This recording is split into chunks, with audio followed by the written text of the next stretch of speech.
ఇప్పుడు కేవలం 7,999 up to 10 kgs వరకు బరువు తగ్గి అధిక బరువు నుంచి వచ్చే ప్రధాన సమస్యలను దూరం చేసుకోండి. సంక్రాంతి సినిమా పోరు ఈ వారంతో ఏదో తగ్గుతుంది అనడానికి అస్సలు లేదు. వచ్చే వారం కూడా ఈ తంతు మార్కెట్లో కనిపించబోతోంది. ఒకవేళ మూమెంట్ ఇలాగే ఉంటే ఎగ్జిబిటర్ల పరిస్థితి ఏంటి? ఒత్తిళ్లను తట్టుకుని ఎవరికి థియేటర్లను సర్దుబాటు చేస్తారు?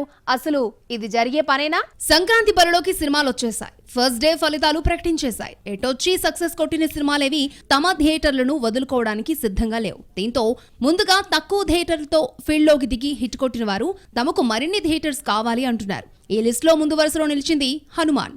ఫస్ట్ డే 2 తెలుగు రాష్ట్రాల్లో మల్టీప్లెక్స్ స్క్రీన్స్ తో కలిపి 300కు పైగా థియేటర్స్ లో రిలీజ్ అయింది.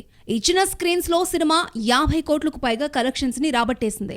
దేశవ్యాప్తంగా సినిమాకు క్రేజ్ రావడంతో 100 కోట్ల క్లబ్ పెద్ద కష్టం కాదు. తాజాగా తెలుగు ఫిల్మ్ ప్రొడ్యూసర్ కౌన్సిల్ సైతం హనుమాన్ కు అండగా నిలిచి బ్లాక్ చేసిన థియేటర్స్ ను హనుమాన్ కు తక్షణమే ఇవ్వాలని కోరాయి. తాజా పరిణామాలతో హనుమాన్ కు అదనంగా ఏ స్క్రీన్స్ ఇస్తారో చూడాలి. జనవరి 12న ఎక్కువ అంచనాలతో వచ్చిన గుంటూరు కారం దిల్ రాజు పంపిణీదారుడు కావడంతో 2 తెలుగు రాష్ట్రాల్లో 1000కి పైగా థియేటర్స్ ని రాబట్టుకుంది.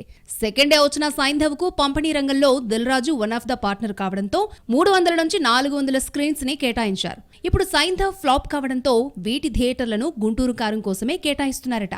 ఆల్రెడీ మహేష్ ఫిల్మ్ 700 థియేటర్స్ లో కలకలాడుతుంది.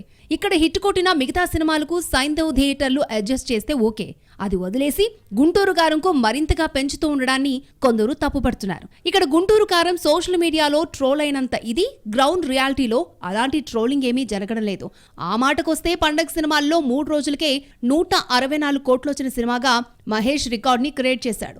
లాంగ్ రన్ లో తమ సినిమా 200 కోట్లను దాటుతుందని మేకర్స్ అఫీషియల్ గా చెబుతున్నారు. తాజాగా జస్ట్ 300 నుంచి 400 థియేటర్లలోపు వచ్చిన నా సామిరంగా ఓకే అనిపించుకోవడంతో పాటు ఫస్ట్ డే 8 కోట్లు లెక్క తీయడంతో బీసీ సెంటర్స్ లో సినిమాకు తిరుగు లేకుండా పోయింది.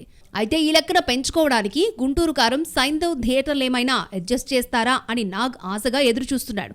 ఒకవేళ అదే జరిగితే నా సామిరంగా బ్రేక్ ఈవెన్ ఈ వారంలోనే జరిగిపోవచ్చు.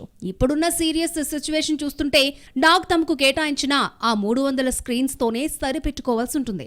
ఇక్కడ కూడా ప్రొడ్యూసర్ కౌన్సిల్ ఎగ్జిబిటర్స్ తో చర్చలు జరిపి స్క్రీన్స్ ఇప్పించినా పైనుంచి వచ్చే ఒత్తిళ్లను తట్టుకుని ఎంతవరకు బొమ్మ నిలబడుతుంది అన్నది చెప్పలేం.